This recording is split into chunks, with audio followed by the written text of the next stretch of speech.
Well, thank y'all for joining the fourth season, first episode of Shasta's Table Topics. It's good to be here. Can y'all believe it? We've done this for 3 years. Hands up to all the team members that make Table Topics happen. Yep, yep. So one of the things that we do at Table Topics is we're loud, if you couldn't tell from the music while you're eating. So I'm going to ask you to do that cheer again because we produced this before we put it on YouTube or any place. So can y'all believe we're going into our fourth season? So, all right, thank y'all for joining us on this first episode of the fourth season of Table Topics. It's a place where we get to know you. If you're tuning in virtually or you're here in person for the first time, it's our opportunity to get to know each other, get to know the people behind the work and not just the person and the title. There's so much life behind the people that we work with day in and day out, and we don't get a chance to just stop and get to know them differently. Well, we're going to do that every episode that we have for Table Topics, but it's also our time to connect and to fellowship. So that's why we have food, because one, I'm asking y'all to travel from wherever you are in our service area to just lift your team members up. Today, I'm kind of switching it up just a little bit. I'm going to make it a little spicy because I wanted to be able to feature one of our students. She's actually an alum of Austin Community College. Woohoo! A hand. Whenever you clap, it has to be loud.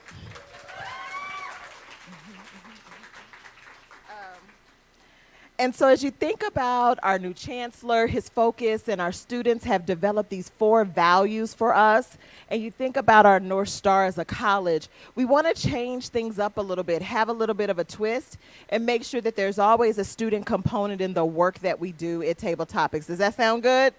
Sounds good, great. Oh, yes, I love it, I love it, I love it, I love it. The other part, too, is that I have asked some special guests for future episodes to participate in Table Topics. Those special guests will be our very own provost, as well as our chancellor, to come in on one of the episodes. I'm not going to tell you which one until the invitation comes out.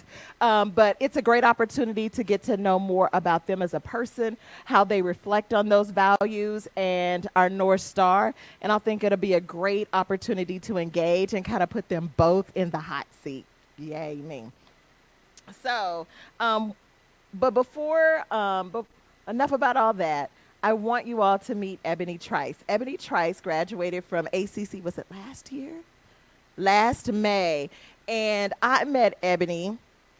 She came to a board meeting, and she spoke at a board meeting. Were you getting a scholarship, or what was going on? I can't remember. I spoke on receiving some funds from a scholarship, and she hunted me down. I mean, literally walked out of the meeting and followed me in the hallway. And I'm like, where's this lady going? I did. I was like, it was something about her spirit. It was just, I was like, I've got to know her. Just the way she spoke and just how it was just this influence that came over me. And I was like, I just got to get to know this woman. So Ebonie and I kind of developed this mentor-mentee relationship. But you know what's interesting? I think we've been doing that for what, 2 years almost? 2 years. I think in that time, I feel like there's been many opportunities where you've been mentoring me as we've connected, and you've said, okay, how can you get involved, Shasta, in the community in ways, and being able to do that. But also just listening to your story, seeing what you were trying to do was the most impressive. And you embody everything that it means, not just to be an ACC student, but to be a pillar in our community. So I want people to get to know you a little bit more. So can we get started? All right. Are you nervous? No. Okay, good. That's even better. Now I got to find an extra question we ain't practiced. Okay. All right. So just being in awe of what I know about you and all the dreams that you have, will you please tell us a little bit more about your story and how you ended up at ACC? Okay. So I am originally from Indiana. I moved here in 2011, and one of the first, I had been the hottest summers, like 5 years prior to, so when it rained here, like that first time it rained that year I was here, everybody was outside, and it only lasted like 5 minutes. And so I was like, oh, okay. And so when I moved here, they said it was a blizzard, and it was like literally mist on the ground, and they shut the entire city down. I'm like, oh, man, I am telling everybody we are not going anywhere in the blizzard, in the fake blizzard. compared to walking in 6 feet of snow in Indiana. And so just the comparison was just like, oh, okay, this is what Texas is all about. So, but being here in 2011, I got involved in a lot of different things. Prior to being in Texas, I was in Indiana, and we did a lot of things in our community. Our church did a lot. And so there was more outreach in our church where we had a shelter, we had a food pantry, a clothing pantry. And so we did a lot for our community. So when I moved to Austin, that's all I knew. And so I started volunteering, finding out about a different programs. I did Leadership Austin. Then after that, I'm like, okay, what's next? So then I did Free Minds. And then after that, they were like, okay, what's next? And I'm like, what am I going to do? And so just listening to other people's stories. And so I found out like social work. That was all I was already doing. You know, outside of the church, I have my own nonprofit organization where we provide a mobile laundry service for those that are experiencing homelessness. We have washers and dryers in trailers that go out all around Austin and Travis County and the surrounding areas, helping those in need. So when I came to school, I'm like, oh, social work, I'm already doing it. Let's just get a degree behind it. And so being out of school for over 20 years, that was a challenge. So, but Free Minds was a really time to fill in that gap to say, okay, let me take one class at a time. They walk you through. So by the time I got to ACC, I didn't have to do like their admission, the registration process. So that was like a really big piece, you know, coming back after 20 years of school. So I got involved in the BRASS program. I had a counselor, and the greatest counselor I had since I have been here has been Tony Wright.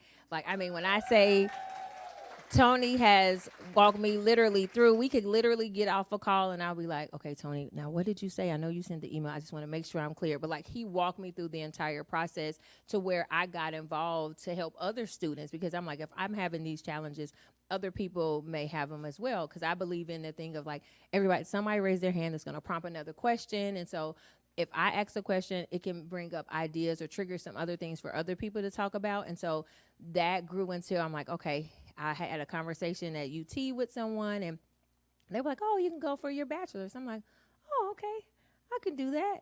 Then I talked to someone else, and it was like, oh, go for your master's. And I'm like, oh, okay, we can do that. Then I talked to someone else, and they were like, you can get your PhD, and you can be a doctor. So I literally was we were doing a phone conversation, so I wrote on a piece of paper, and it says, write the vision, make it plain. So to where now I have everybody calling me Dr. Ebonie. And so, because that's what I'm going to school for. So I graduated in May with my General Studies Liberal Arts degree from ACC. And so now I'm at Texas State for social work. And so education, it's never too late to educate. And so I always tell individuals it's never too late. So the education piece is just like, wow, like I'm able to meet more people. Like there's different things that are happening with your degree that you'll notice that they have activities that you can get involved in. And so I've just been doing more and more in the community. And so now I'm like, okay, I'm going for my bachelor's, then I'll go for my master's, and then for my PhD. And then we're going to change some legislature. We're going to make some laws change. We're going to dismantle the system that was not created for a lot of us, those that look like me. And so that is the thing that I do. So I believe that I'm an advocate. They call me a rebel when I was younger, but I'm an advocate. When they have a problem, they don't call the Ghostbusters. They call me. And so just having the organization has been a great piece, because when you're in school, it's sometimes based on only what's in the books. And so I have the experience, and so it makes it more like my classes, I'm acing the classes because I'm like, I'm already doing the work. It's just there's other pieces that you still need to learn, and so I have enjoyed it. I wish, like I like Texas State, but I wish it was an opportunity that ACC can do all the degrees. Why can't ACC do all the degrees? And I don't have to leave, because it makes it so, like, it's like a family. So you find out, like I had Aisha for finance. And so, you know, with the budgeting and all those pieces. And so you teach those things to your community, because obviously sometimes it can be a little intimidating, but it's also an opportunity for you to learn and grow. So anything that makes me uncomfortable, I know I'm growing. So I want to just continue to be uncomfortable. I love it. I love it. I love it. So you mentioned a little bit about mission accomplished. And will you say a little bit more about mission accomplished, how it started, and what it means to you? Okay, so we're out here really accomplishing some missions. Okay, so this year is our 10-year anniversary. So we're celebrating 10 years of the organization. It got started, obviously, because of what I was doing in the church. And so I tell everybody I took the church on the road. And so with Mission Accomplished, we are connecting individuals with different resources. So not only about laundry, that's just one piece, one tangible piece. But then when you start having conversations with individuals, you learn about other things that they need. So when I started Mission Accomplished, I was like, Lord, are you really speaking to me? Because this is not my ministry. I'm like, what? People? Me? Okay, I don't get the connection, but it has been such a joyful thing. It has had its challenges, like with anything in life. Just even starting, like for instance, the name. Someone had the name, and I'm like, what? How am I going to get this name from this lady? So I called her. She wasn't using the name, and she gave it up the name, and here we go, mission accomplished. And so, but just those little things could have been a deterrent for me, but I kept on pushing through. So we got the name. I continued to get confirmation. Doors have continued to open. We actually got our trailers because initially we were going to encampments. So volunteers would go into encampments with their cars. We would take it back to the laundry facility, wash, dry, fold it. But during the pandemic, we were blessed to get contracts where we could get a trailer. So our trailers have 4 washers and dryers inside. So now we are helping over 5,000 people. So the first year we only had one partner, one location. We helped about 125 people in 6 months.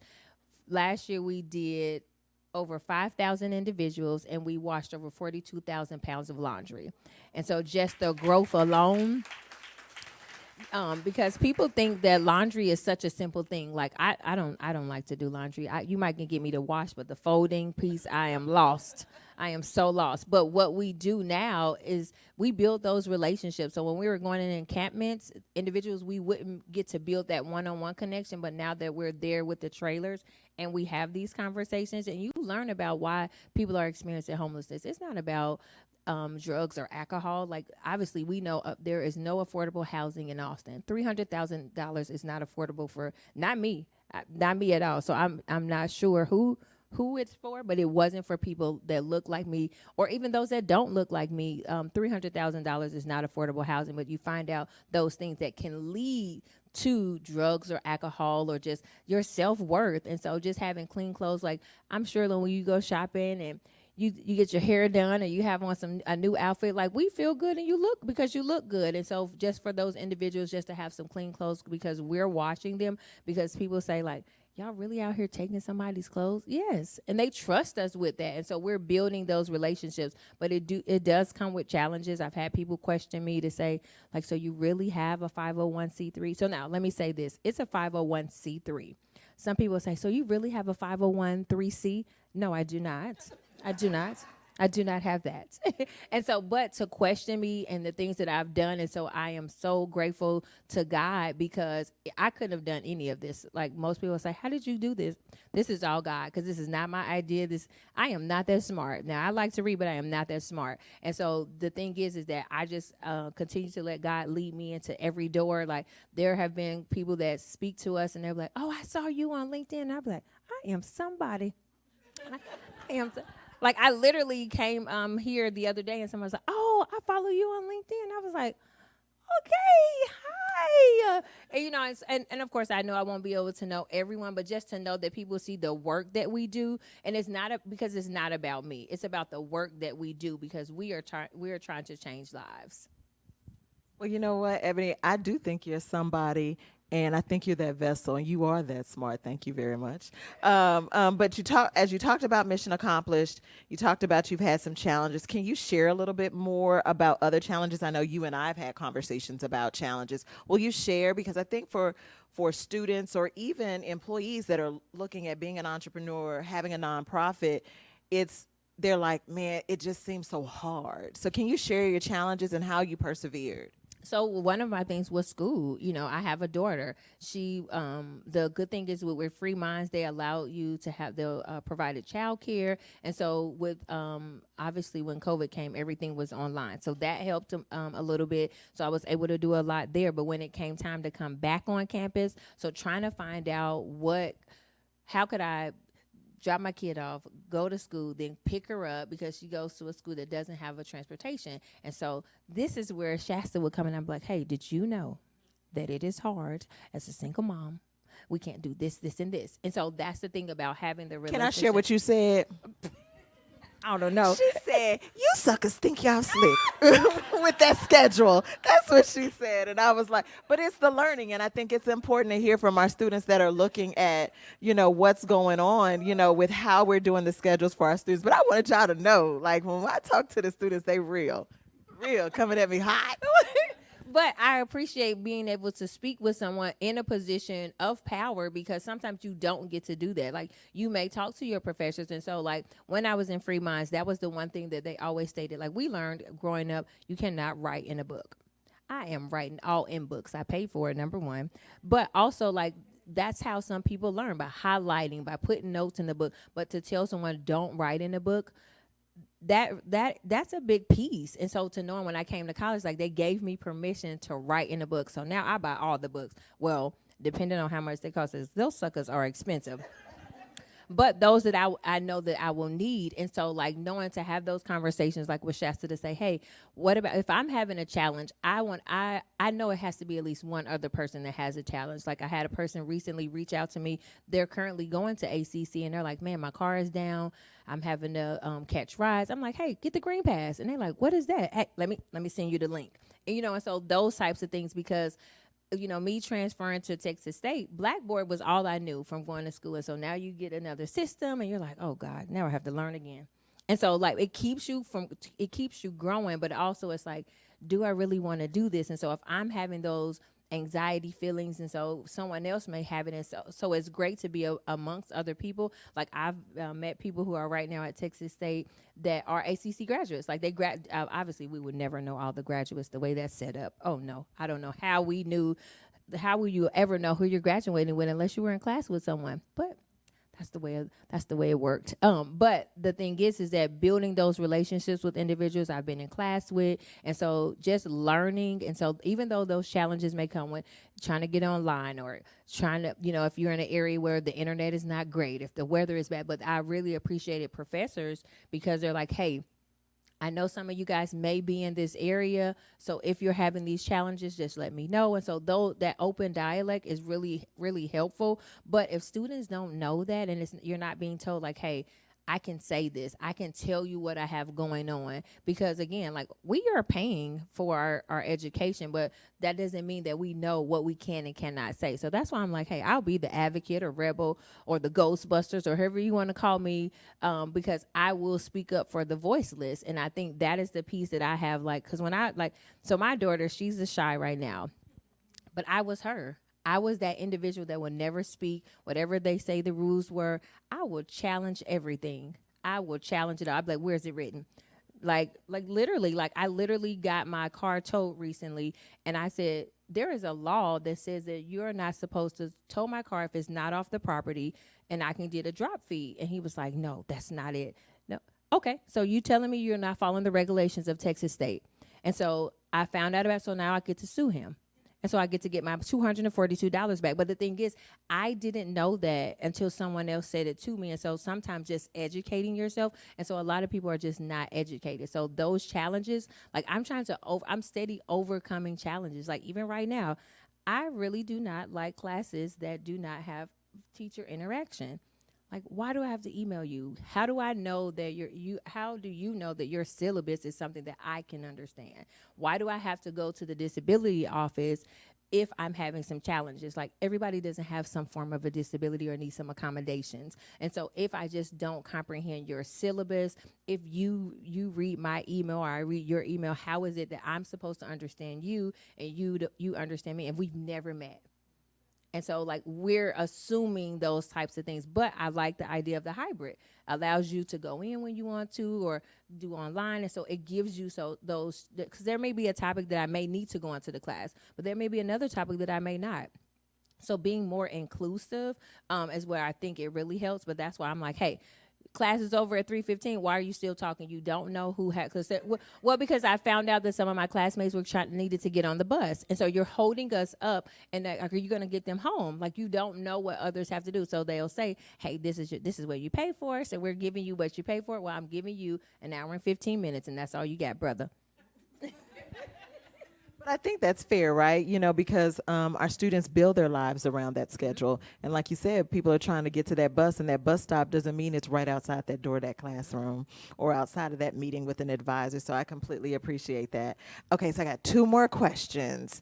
Um, what would you tell those fellow students? It's never too late to educate. Like, it's never too late to educate. I am 45 and I started at 40 going to school, and I got my degree, an associate's degree, that at first I was intimidated. At first, like, I literally Googled to see, okay, what is the general studies? What can you do with this?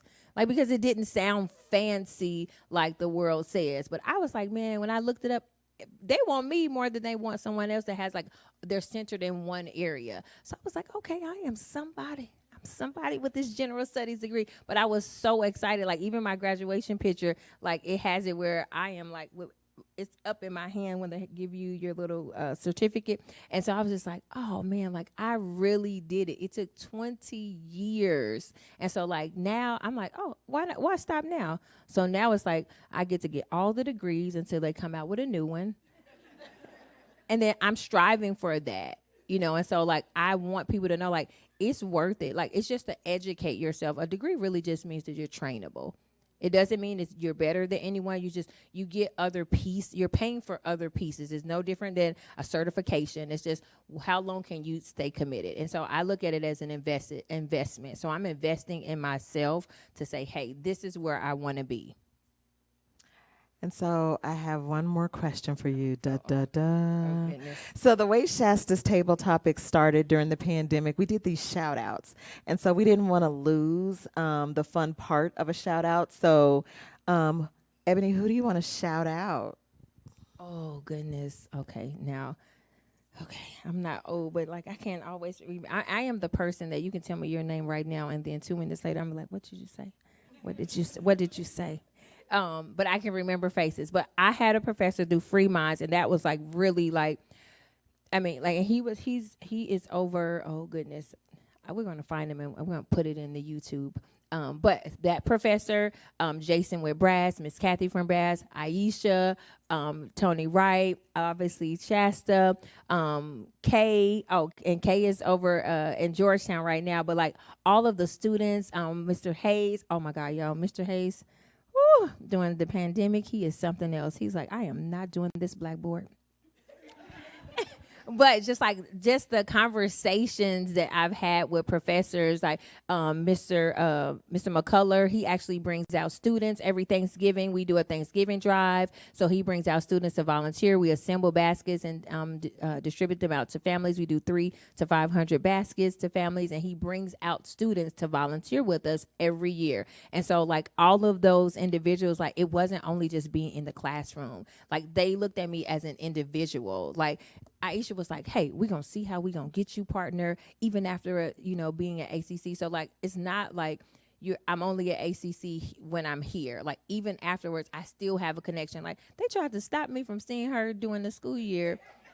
Talking about we don't go to school in the summertime or you don't have classes. She's still working, so why can't I meet with her? And so those types of things. And so just having those connections and knowing, like, and I'm like, okay, let me go around this assistant, because this assistant is not assisting. And so I just emailed her directly and was like, hey, can I get 6 more months? Let's continue on. We got 12 months out the year. And so that's how we have this amazing relationship.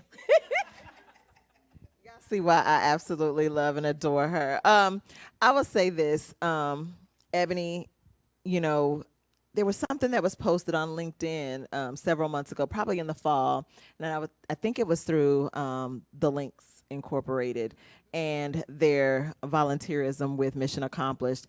And one of the things that I said, because I had to comment on that post and just say, I'm so honored and privileged to know you, and I'm going to get emotional. Because I think what you do for our community, your spirit, we were talking about, we do Clifton Strengths, and it's like, I promise you've got woo and harmony and influencing and executing and all those strengths, because you are just the beautiful personification of our mission and our values and our strive to be better for our students, because you embody that perfectly. And so before we move on, Who watched the Super Bowl? Hands. Who watched the commercials?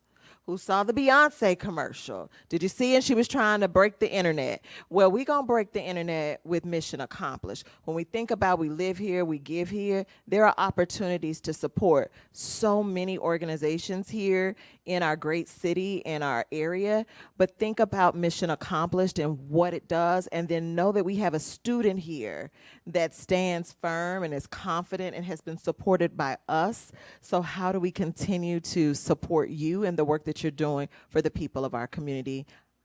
I absolutely adore you, and thank you so much for agreeing to come. You. Thank you so much. Thank Y'all help me you. give Ebonie Trice a big old hand.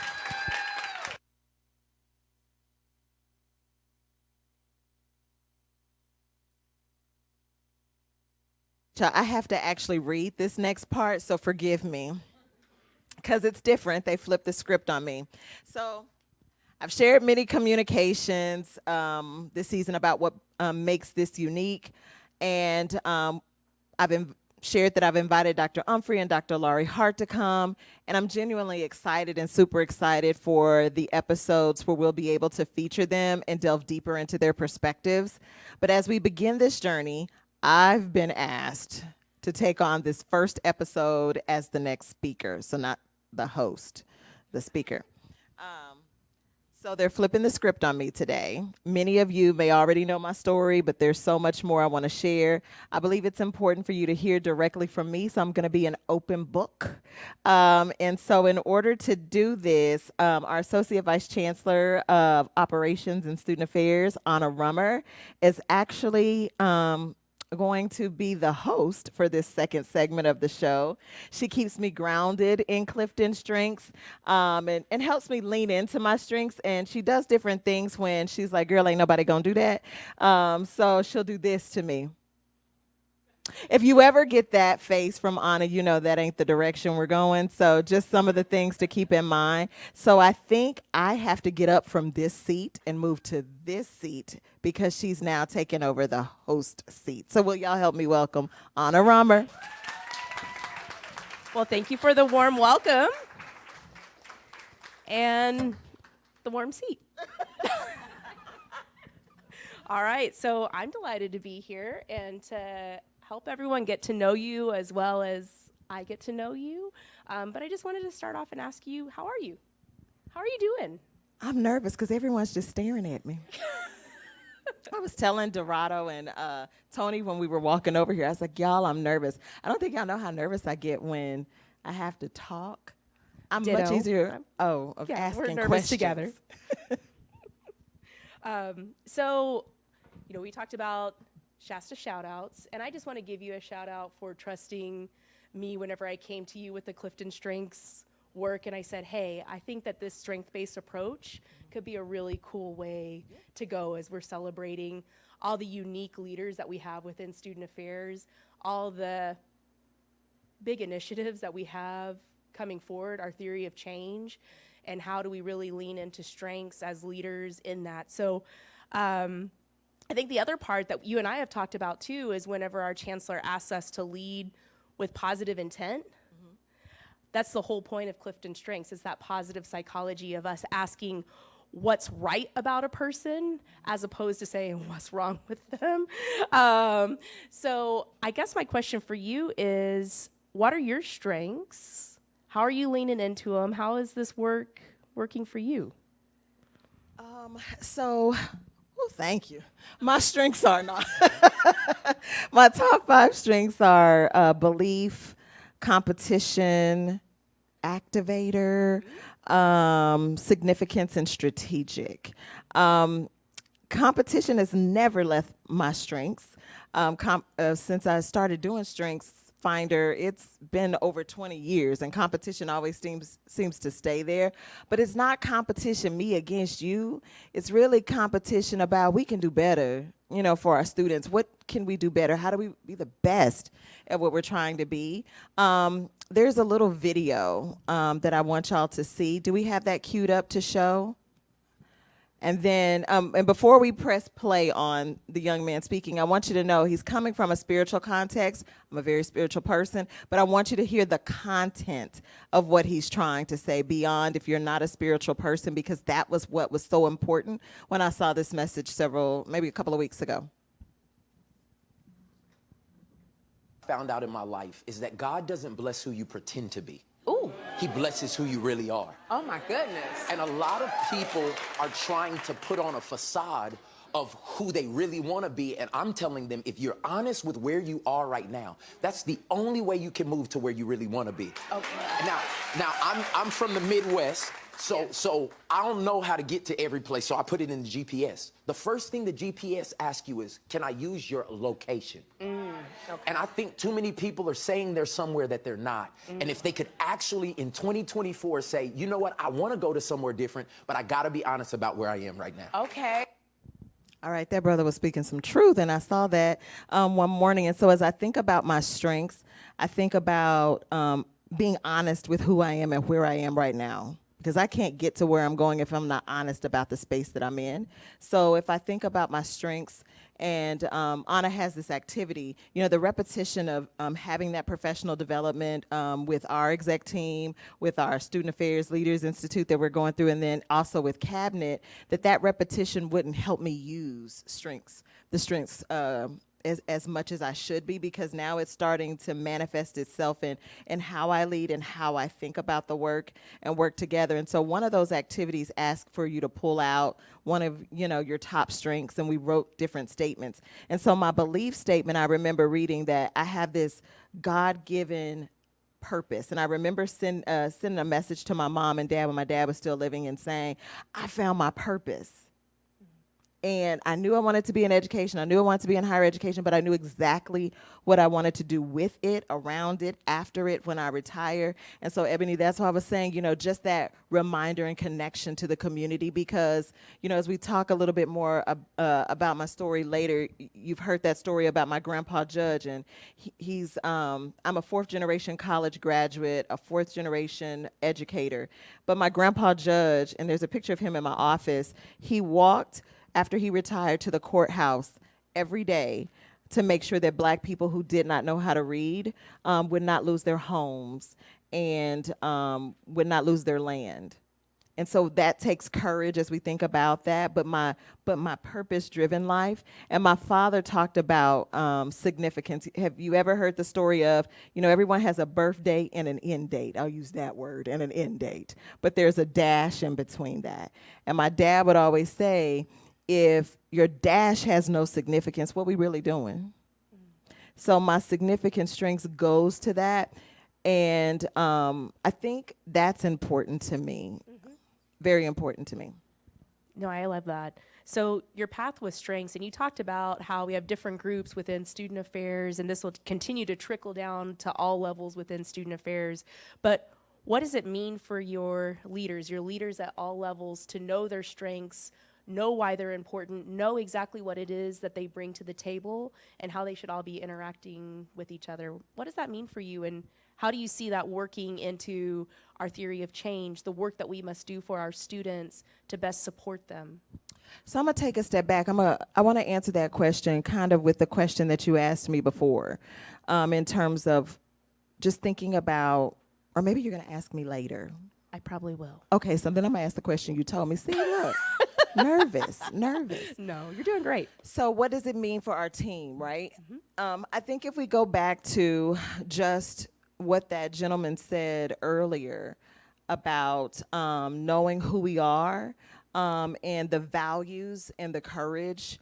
So if we think about courage and we think about compassion and having joy and saying yes, we are going to have courage as a team to look at where we are right now. We have gone to 11 campus conversations. Many of you came to every single last one of them. In student affairs, we actually had a student affairs hour at every single location with the chancellor and the provost there, and sometimes me. We've had all these town halls. And so when people and our team members and colleagues share, where do we provide our voice? Where are we a part of the process? That is a part of the process, is providing that voice. But we have the courage to speak up in those spaces, but we have to have the courage to know when the change and transformation starts to happen that we all are likely going to have to change. And we have to be honest with where we are, and we're going to have the ability to say yes. And that there are going to be people called upon that are going to represent voices, and it might not be you, heck, it might not even be me, but they're representing the voice for that particular area of the change that has to happen, and we have to say yes, that we're going to support. Because just like the chancellor is doing rumor busting on the town halls, the only way to stop the rumors and to bust it is to say, yes, I'm not going to just say, yes, okay, I'm going to do it, but I'm going to talk about the people that's doing it. No, they need your support, because change is hard, and the people that have to represent the voice, it's even harder for them. So it's just, how do we weave that in? We are all leaders, regardless if we are frontline leaders, if we are leaders with a different title, if we're administrator leaders, we are all leading in what we do, but we got to stand in that differently and better as we move to this next journey for us, so we can be better for students. I love that. As I think about, our chancellor, and he's expressing this North Star, this theory of change, these values, what are the competencies that we need to have as staff, but then what are the individual strengths that each of us have to make that mission happen?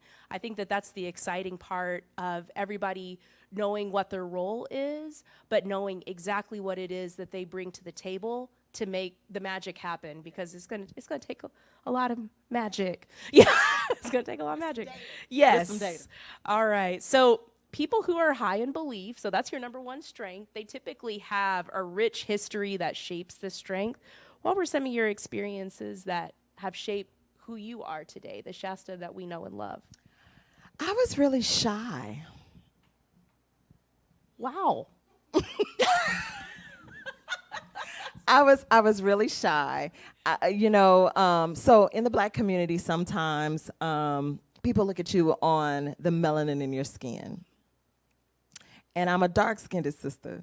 And so, and I grew up in a predominantly Black community, school, loved it. It loved on us so much.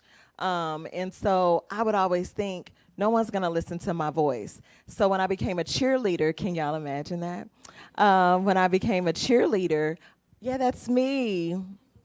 When I became a cheerleader, we were at a camp in our 10th grade year. That's me and my daughter, where you see green. And she was in elementary then, and we were here. And she wanted to have a toe touch competition before the first day of school. So that's me, and then that's her. She gets it from her mama. And so, but everybody was getting on my nerves at this summer camp. It's hot. We in Texas. I ain't got time for all y'all arguing. We dropping stunts. Somebody gonna fall, break their neck. So I finally just said, I'm so sick of y'all. And our cheerleading coach was there, and that probably wasn't a good strengths way to start the conversation, but they were getting on my nerves.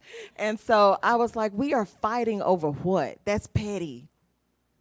Somebody's gonna get hurt because we over here acting a fool. And these other teams, they probably got some of the same issues we have, but they are fighting through it together because the end goal is to win. We act like the end goal is to destroy each other.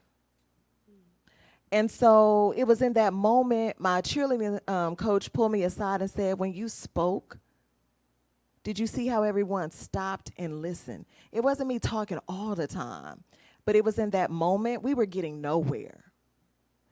And she said, you need to use that skill more, that you were listening, you let people have it out a bit, but you need to use the skill of using your voice, because clearly someone will listen.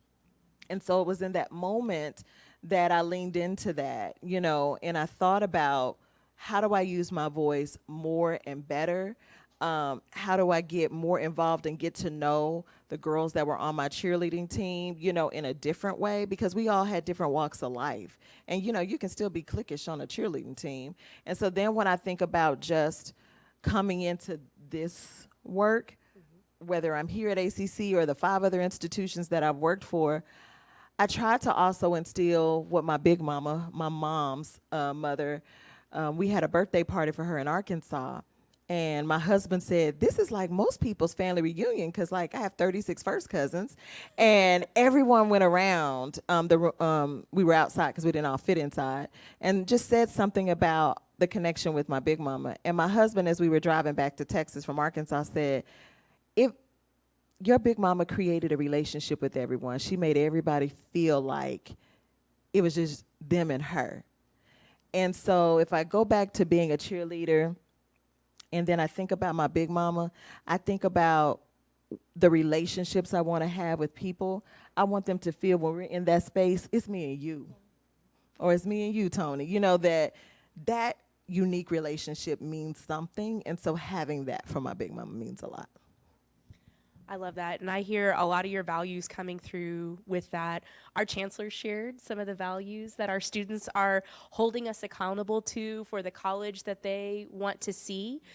He's talking about courage, compassion, joy, and yes. And while those are values of our college, I think it's like the more that we personalize those and think about what they mean for us, it makes it a lot more natural for us to live them out in the workplace. So what do courage, compassion, joy, yes, what do those mean to you? How does your background shape what those values mean to you? We have to have the courage to take risks. You know, with that data-informed lens, but some things have to take us out of our place. We've been spending a lot of time in student affairs and our Leaders Institute learning about design thinking and systems thinking, because sometimes we start at the space of, we need all these people, we need more people. And we don't start at the space of, what does the student need? We can solve for the resources once we figure it out and solve for what the need is, but we have to understand what the need is with the data that we have from them, or when we talk to them in an organized and strategic way, so we can learn and then we can ideate together. But we have to have the right people in the space. Like when I think about our work with child care scholarships, that was never going to be done right if we didn't bring all the people to the table. We had the most phenomenal process mapping, strategic conversation earlier this week just around that with our consultants, and everyone owning their part of it. It wasn't about pointing fingers. It was just saying, oh, I see how that's broken, or oh, I see how we are in our department relevant to this process for our parenting students. It becomes important. So we have to take the strategic risks. Dr. Laurie Hart has said it's gonna feel ugly and uncomfortable during this transformation. Okay, he's put it out there. We just own it. But we need to take the risks, but we need to take the right risks. And we can innovate not just with new flashy things if our data informs us and leads us there as we ideate together and strategize, but we can also innovate with what we already got. We can just make it better. It's not a new initiative, it's just that continuous improvement. And we need to be mindful of the evolution of our students. And when I say we, I literally mean we, because I'm a part of this process. When I think about, and then compassion. Remember I said the students have to be at the center of it. You know, we had some difficult conversations at Cabinet just talking about putting ourselves in other people's shoes. Right. You know, you might not have to live a certain person's life, but you have to know about it and take the time. Our Generation Hope Family U CEO and COO came and had a session with us, and we had to go through these different stations. We couldn't talk to each other, but we had to go through these different stations to understand the difficulty that our parenting students go through. It was hard. It's finding ways to put ourselves in our students' shoes so we can do better, be better, and the joy. Like, I was so overjoyed every single time we do table topics, or any other time I see y'all. But when we see table topics and people come out just to celebrate team members, to learn about their stories. We learned about Morty going the opposite direction during the earthquake. You know, just learning about Miss Geneva and people, how she fed the kids. We learned about Baby Safe in terms of how we make sure people understand about sexual reproduction and understanding that it's okay, it's not taboo. We learn all these things that people do and the why behind what they do. It becomes important. So take joy in the people that we work with through our strengths, so we can do more and better. And the yes part is just what I said earlier. We're going to have to say way more yeses, but some strategic yeses, particularly when it comes to what are we going to do as we look at data, but the yes in terms of how we support students. And sometimes yes is yes and. Sometimes it's yes, but I'm going to have to help you find that because I'm learning too. We can be honest and still support our students at the same time. No, I love that. And I also appreciate, that our chancellor sharing that it's like our processes should be screaming yes to our students, right? And then in terms of our strategies, it's like sometimes we have to say no to really, really good ideas because we have an amazing yes burning inside of us. And so I love that. So whenever it comes to, that leads into the next question, magically. How do you envision the theory of change, ACC Student Affairs responding to various initiatives on the horizon, such as free tuition? What are your thoughts on how our division will navigate and progress with these changes? What has to happen to make it all happen? That's a tough one. It is a tough one. And you have 1 minute left. Oh, okay, great.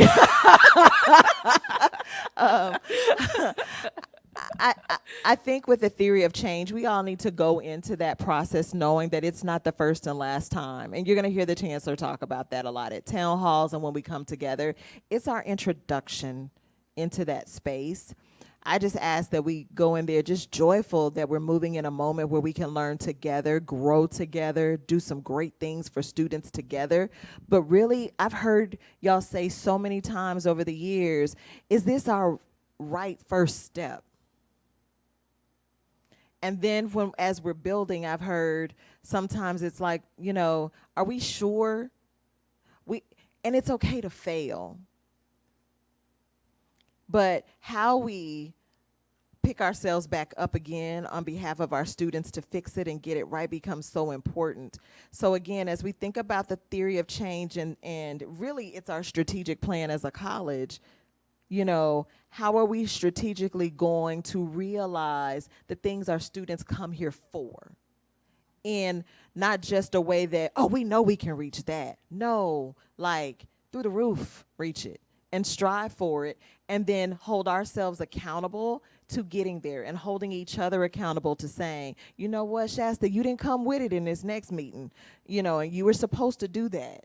So we do those in ways that's collegial because we all have to stand in that space. If we represent someone on any one of those work groups as we go and develop this strategic plan through the theory of change, then we have a responsibility to those that we're representing in that space to be very engaged and to participate in a meaningful way. But know that the data summit is not the end all be all. And the chancellor will constantly say that.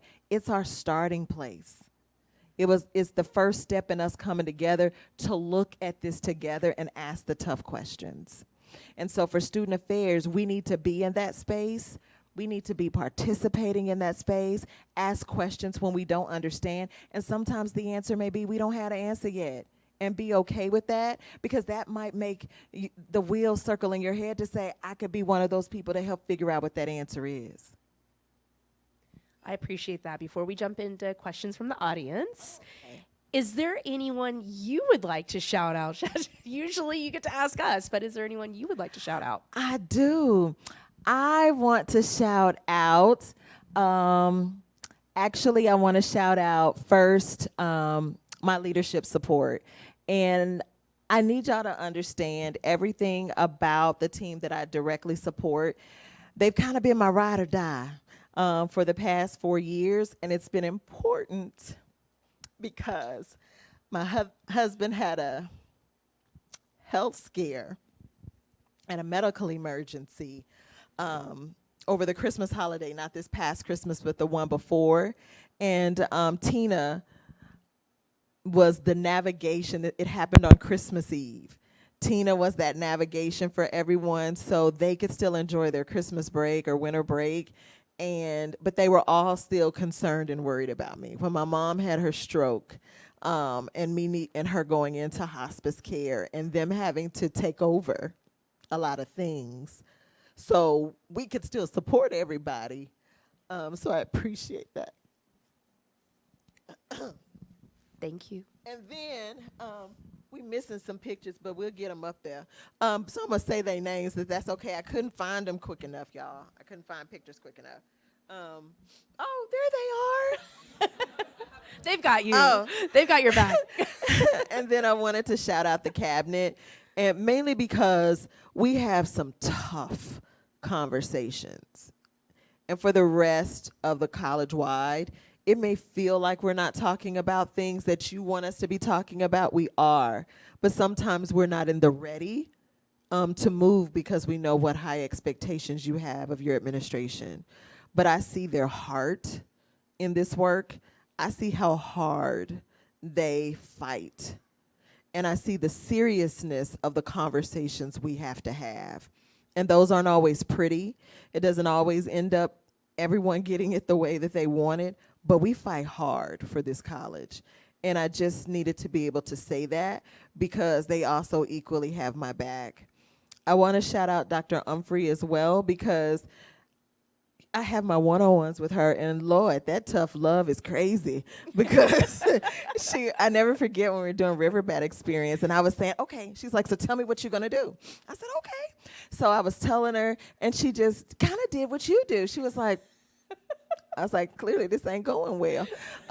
And she has this high expectation for you, and she expects nothing but your best. Even when your best is that you fail, she's so uplifting in that moment, but she's not going to let you live in that failure for very long. Lick your wounds, suck it up, buttercup, and let's figure out how we're going to do this differently and better. And I like that kind of tough love. And also to Dr. Larry Hart, you know, he's tough too. But one of the things that I'm excited about with his leadership is the empowerment of as change comes, he's going to be there to catch. Because I promise you, I'll make mistakes. It doesn't matter what my title says. It doesn't mean that I'm not going to make mistakes. And so to know that I have leaders and I have colleagues on cabinet and here within the college and in student affairs that we all want to catch each other when those things happen to make it better, it's super important. And then last but not least is my mom.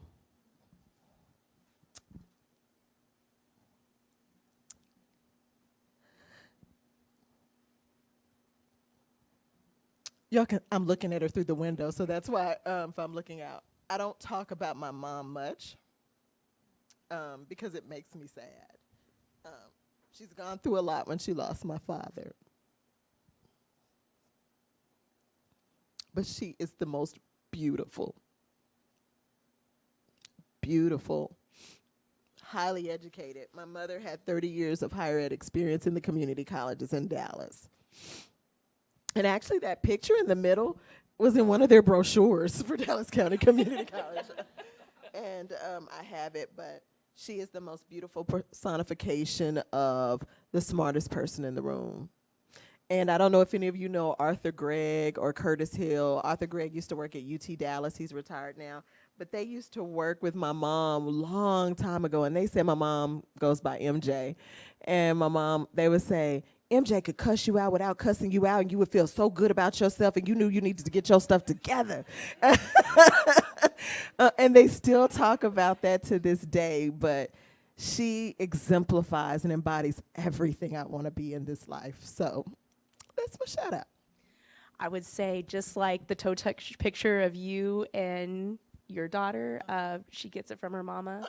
I bet your mom could say a lot of the same about you. Thank you for sharing more about you today. I'm going to let you catch your breath for a moment and open up questions to the audience. So we would love to answer questions. I know Ms. Ebonie would love to answer some questions. Shasta would love to answer some questions, but we would love to hear from the audience, from y'all.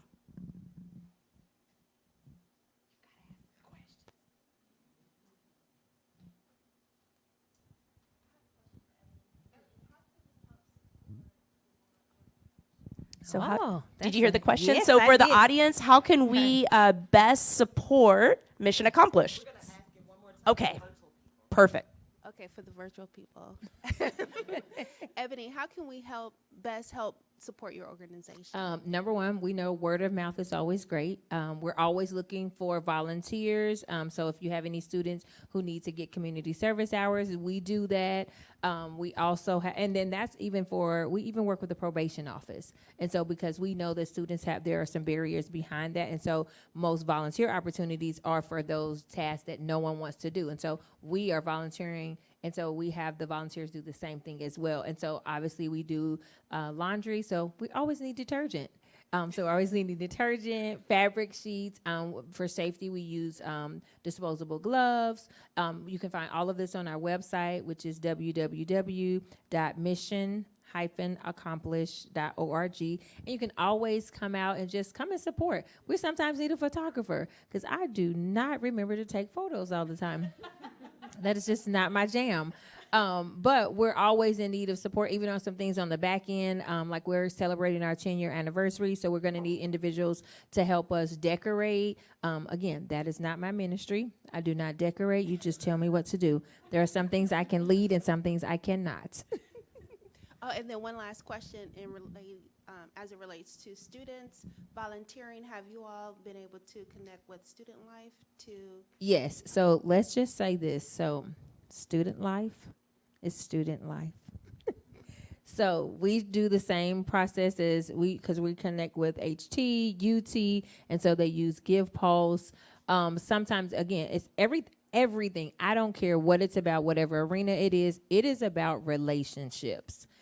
Individuals go who they know, like, and trust. If they don't know me, but they know Shasta, it's better for Shasta to do the connection versus me going through Give Life. Not saying that Student Life is not a great opportunity. But again, like you guys hearing my story will let you say, hey, I heard this chick today with these yellow pants on. I know she does some stuff with the laundry, even if you don't even remember the name of the organization, but the fact that you can share it with your own community. And I think that is the piece that people do a more connection with. Like that's how we find more volunteers, is because they're like, hey, someone heard you the other day. And I'm like, well, where was I? And so I have to be mindful of what I say, because I know sometimes I don't say things the nicest way.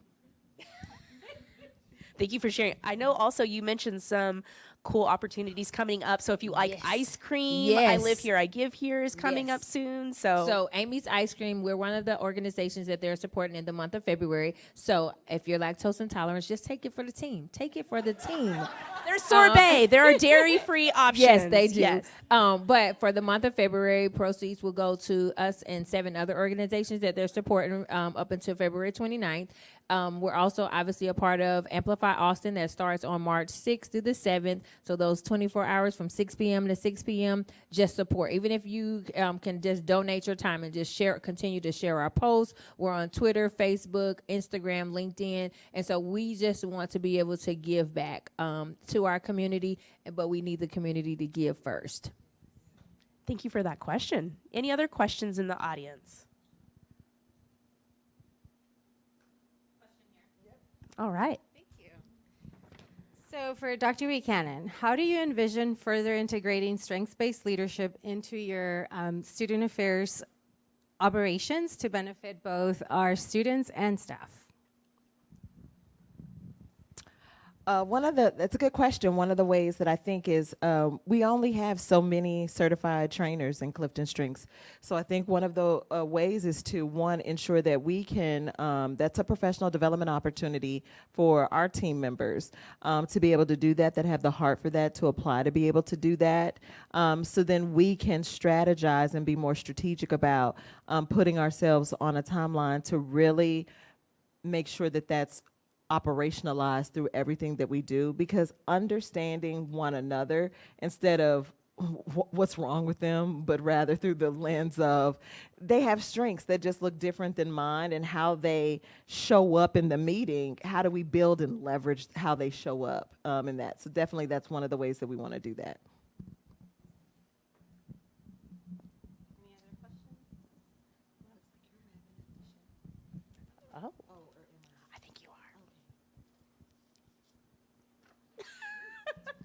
Looks like I'm wrapping up the show. That part will be edited out. So one, y'all, I just want to thank y'all for coming. I hope you really enjoyed today's table topics. It was just a little bit different than normal, but would you please, and remember I said all claps have to be loud, would you please help me thank Ebonie Trice for joining us today?